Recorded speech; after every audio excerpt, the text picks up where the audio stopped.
Hello everyone, welcome back to Naima shares. চলে এসেছি আরও একটি নতুন রেসিপি নিয়ে। আজকের রেসিপিতে থাকছে মাছের ডিম ভাজি।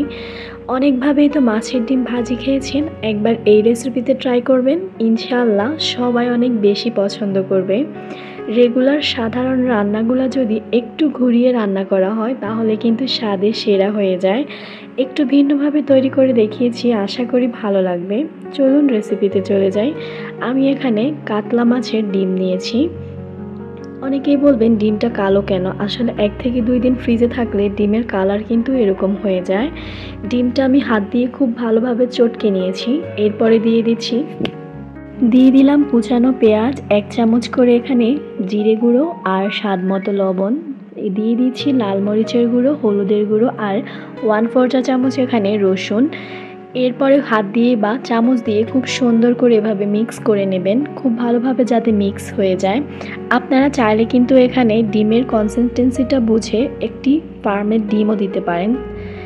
আমি কিন্তু আজকে এখানে অন্য কোনো ডিম ইউজ করিনি। এরপরে চুলায় একটি প্যান বসিয়ে তেল দিয়ে খুব সুন্দরভাবে ছড়িয়ে দিয়েছি। এ পর্যায়ে দিয়ে দিচ্ছি কাঁচামরিচ, তাহলে কিন্তু খাওয়ার সময় দারুণ একটা ফ্লেভার আসে।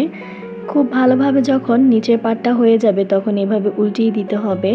নিচের পাটটা কিন্তু অবশ্যই হালকা আঁচে ব্রাউন কালার করে ভেজে নিতে হবে, তাহলে কিন্তু প্রপার সেদ্ধ হবে, খেতেও কিন্তু দারুণ মজা লাগে। আর আপনারা চেষ্টা করবেন একটু মুচমুচে করে ভাজা, তাহলে কিন্তু খেতে অসাধারণ মজা হয়। দেখতেই পাচ্ছেন আমি কিন্তু অনেকটাই মুচমুচে করে ভেজে নিয়েছি।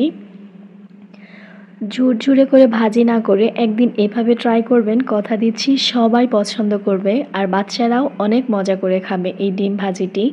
মাছের ডিমে প্রচুর পরিমাণে ভিটামিনস থাকে, আমরা সবাই জানি। বাচ্চাদেরকে এভাবে যদি নতুন করে ট্রাই করতে দেওয়া হয় তাহলে কিন্তু বাচ্চারাও অনেক বেশি পছন্দ করবে। আজকের এই সহজ রেসিপি যদি আপনাদের কাছে ভালো লেগে থাকে অবশ্যই কিন্তু আমার চ্যানেলটি সাবস্ক্রাইব করতে ভুলবেন না। আর যারা ফেসবুক থেকে দেখে থাকছেন অবশ্যই আমার পেজটি ফলো দিবেন। এরকম নতুন রেসিপি পেতে অবশ্যই নাইমা শেয়ারসের সাথেই থাকবেন।